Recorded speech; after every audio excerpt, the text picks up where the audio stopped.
It's Ron Reader Digs the Universe.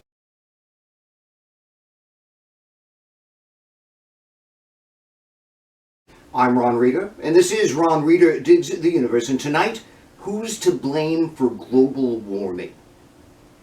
The heat wave continues apace, weeks and weeks now of 100-plus temperatures in much of the country, and the end is nowhere in sight. The warmest July on record. Planet Earth is currently hotter than it's been for 120,000 years, and scientists tell us that such an event would have been virtually impossible were it not for global warming. We're living it now, every day. It's no longer something that's going to happen, it's happening. The American establishment has seen this coming for a long time. A quarter century at least, but hasn't really gotten its shit together enough to meaningfully confront this civilization-destroying climate phenomenon. What the fuck is up with that? Why are the powers that be allowing this to happen? It's total insanity. Who is doing this to us? Before I answer that last question, I gotta tell you who's not doing this. It's not consumers, it's not all of us. I mean, sure, in theory, if everybody just refused to use fossil fuels, we'd be in much better shape, but we've still got to live our lives. All of society is based on fossil fuel use, and it's virtually impossible to opt out.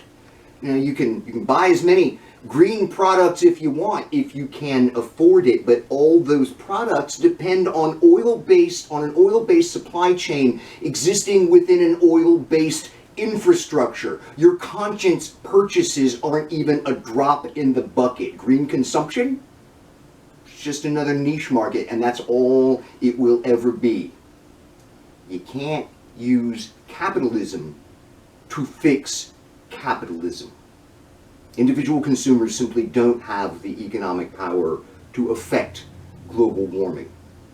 But you know who does have the power? Capitalists, especially billionaires. You might think that the now guaranteed havoc and chaos global warming is already inflicting on markets would motivate the capitalist class to force some changes. It would be good for business. But no. American capitalism is all short-term, hypnotically focused on quarterly earnings and not much more. Saving the planet will not increase shareholder value in the next quarter, so we can blame capitalism for global warming. Of course, some economic sectors are more responsible than others, namely the oil industry.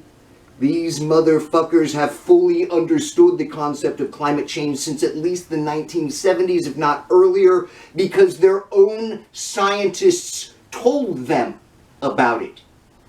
Instead of creating and pursuing long-term goals that would move them out of fossil fuels and into solar or wind, no doubt dominating the energy market because they would have been the first ones there, they opted to bury the information. The oil industry literally invented global warming denialism, and their powerful lobbying organizations pulled a large majority of our leaders over to that suicidal point of view where they have remained for decades. In the way that the tobacco companies are likely the most responsible for smoking-related illnesses, the fossil fuels industry is most responsible for global warming. But hey, Big Tobacco couldn't have pulled it off without a lot of help from smokers, and Big Oil couldn't have done it without a lot of help from conservatives.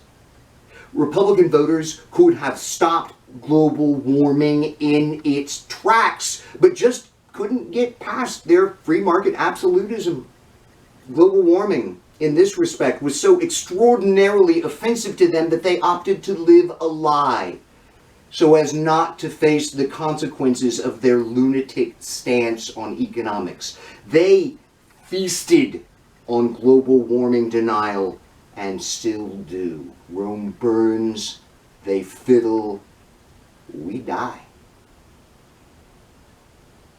I'm Ron Reeder, and this has been Ron Reeder Digs the Universe. Join me, Ron Reeder, again next week for another episode of Ron Reeder Digs the Universe.